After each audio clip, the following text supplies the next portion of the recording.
Abavubuka gwe basinga okwagala ki ekitrendinga ku social media platforms zonna ez'enjawulo. Tubeera nabyo wano buli lwa mukaaga ssaawa 8 paka ssaawa 9 zennyini. Nze Queen Fameica wamu ne munnange Alan Cruz, Mr. Handsome. Yeah. Yeah, kakati.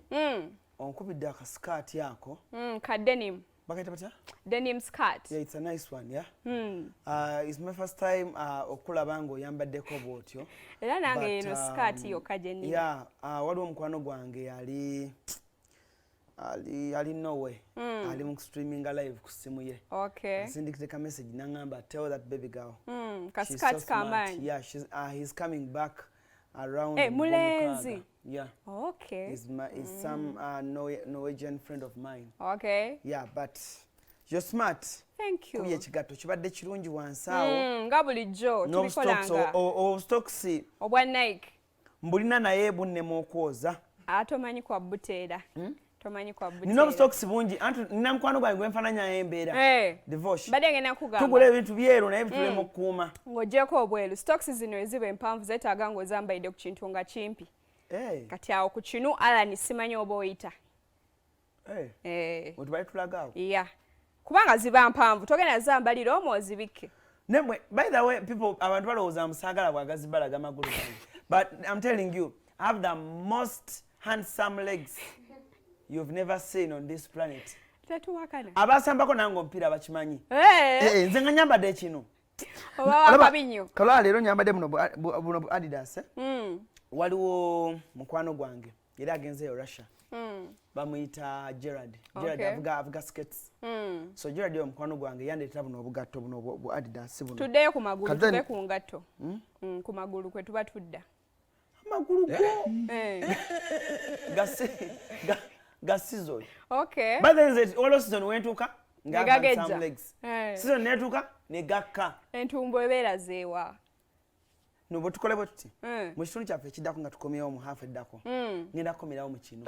Tokikola. No ngenda kukomerawo mu kino. Kurange tokikola Alayi okulowooza nti is out of the day. Kurange tukireke ekinu naye olunaku olw'egyo tetusobola nga tetulibuusa amaaso concert ya mwana mulenzi Fik Fameica. Nabadde ne mama Fik. Nabadde ntudde kumpi naye. Okay. Mama Fik Fameica. Mwabamu ku baade basangula amaziga. Mama naawe oli ayita kaaba. Ayita kaaba. Nze nabadde ne mama. Twatandise vibe nga tuli bulungi. Naye nga just waliwo influence. Nga kaaba. Take Just emotion. Just mama Fik yagenze okujja. Nga mama agize. Naye entrance yabadde nnungi nnyo. Abaana abasinye big up to you Wembley Foundation. Abaana bolaba siba triplets siba masaka siba cha ba Wembley Foundation. Wembley is a dancer. Wembley oyo y'omukwaba abasembeza Fik nga yakaberi mu ngoye ze. So nasanyusa nnyo nga ndabye nga baana bato be baliko ku stage nga baana myaka mito si baana bavubuka be tutera olaba be tuze tulaba ku concert n'omulaba ku ya Shiba n'omulaba ku ya Spice Diana. Nasanyusa nnyo nga waliwo enjawulo nti baana bato be yawadde chance. Kyabadde kirungi nnyo, kyabadde Magida and of course Fik Fameica wankoledde bulungi show. Entrance yabadde nnungi. Akambalo kabadde kalungi. Nze kankoledde ddala omanyi Fik Fameica y'omu ku bayimbi nga waba akoze ekivvulu agenda kwambala akole statement. Engatto ze ziri zennyini azigirayo ddala. Zizitowa. Naye wabaddewo omuwala eyeetala ku stage awo bannange. Omuwala yabadde n'akasimu. Oba yabadde ani. Bane omuwala yeetaze kuba Fik lwe yazze. Mpaka Fik lwe oyo omwala oyo alina akasimu oyo. Bannange omuwala yatutamye ku gundi yonna. Ndowooza olaba omumbejja. Spice ngali wa Spice Namukwaya yabaddewo bulungi nnyo. Twabaddewo ne Karo Kasita ne Prima twabadde ku table yemu kwabaddeko manager Derek. Bannange omusiime Papa Misa Kisemakula yabadde papa yankubye akaama kuzatya Fik nangamba Cruise bana abaana nga bakola ebintu nga bya mutindo ddala nga papa kyekyo. Olaba manager Derek yabadde nga atayagala kukola ki kwatako naye kamera bwe zavuddeko n'akwatako naye manager Derek webali nnyo webalire ddala. Twabadde kute muganda wange Plex yabambi yabaddewo ane mukyala nkugambye security yonna oba singa twabadde tukutteko bukwasi nga tuli musanyufu kwekyo ekivvulu wadde ojja gabana kubanga twasebya essanyu lyabaddewo lingi nnyo. performance yabadde nnungi nnyo. Ne Fik yanyumidde nnyo. Simanyi ani awa idea bano bagaya abayimba nga balina dreads ku bivulu byabwe zizze emabega. Kivaayo nnyo bulungi oba omulabira ddala ekifaananyi kye nalabako ne Palaso ng'akikoze enviiri ziddako emabega. Mutabani we yakyasoma. Ng'okagattako.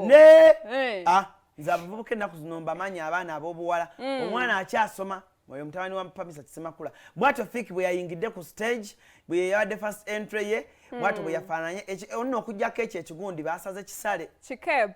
Ekyo ekigundi ekyo kiba kikeebu bakiteerako emabega ng'eky'abaking. It's a cape. Cape? Yeah, we bakiyita ng'eky'abaking we kibeerako. Kati ate enkofiira ne bagiyita batya? Naye eba cape. Bino ebya fashion ojja bindekeramu. Tugende mu maaso. Bagita cape. Bakimusazeeko obusazi? Bakisazeeko obusazi nga bagezzaako kijjako ng'ebaorganizinze ne kigaanira ku muyaaye. So bakisaddaseeko obusaddaasi. Nagamba babaza w'abaana banyumiddwa. Though turn up yabadde nnungi. Yabadde nnungi. Not that it's very best. But turn up was really nice. Yafunye abantu be. Yafunye abantu ng'enkumi nga 4. Wow. Kutaano awo. Kutaano awo. So abasobodde okuba nga bayingira kuba nze nabadde nnyo eno side wali table. Nadde nti okugira otwala akasimu kange. So nengula table. So naguze table we nasobodde okuba nga ate ntuula ne ttiimu yange. Naye Pazi table zabadde za million 3. Million 3. Bankulaba. Table zabadde za million awo nga 3 awo. Kuba nze kati table bampadde mpe. Okay. Ate era awo mbadde nninze. Kuba kyemento saaba ng'omanyi yabadde ya ssente mmeka. Mwena mbadde mulinze. Kale. Naye nga Grenade official ye bamutwalidde ku Uganda Airline. Grenade official. Owaye. Yash Poppy are represented very well. Badde nkyababuli aka Grenade official tulyoke tuwummulemu. Grenade official twali tukyali awo mbami yabafominze bulungi. Was the best performer. Grenade musajja wange amala okuyimba ali awo asika vibes ziri nyampola. Kakati amagye gye gaavudde banaye Grenade bamusitudde mu bbanga. Nga bamulanga ki? Mbukuba bya Rickman. Kakati Grenade yabadde ng'alandinze bulungi wansi ng'ali mu kuzina bibye. Ne bajja omusajja omu n'amukwala Jeko. Gwe njagala ndaga abantu Jeko ya Grenade. Omusajja omu abalabi mulabe. Omusajja omu yazze n'akwata Grenade wano. Omulala n'akwata Grenade wano. Kasebo. Omulala n'amukwata wano. Omulala n'amukwata wano. Nga kwegamba teri kusigala mabega. Grenade ne bamuteeka ku Uganda Airline. Uganda Airline. Soko tutangaze mu Uganda Airline ki? Ate Uganda Airline etambulira wansi. Tumanye etambulira waggulu. Kati Grenade bamukutte wano. Ne bamukwata ne wano. Ne bamuteeka waggulu. Uganda Airline. N'atambulira wano bw'ati. Twagobye Uganda Airline.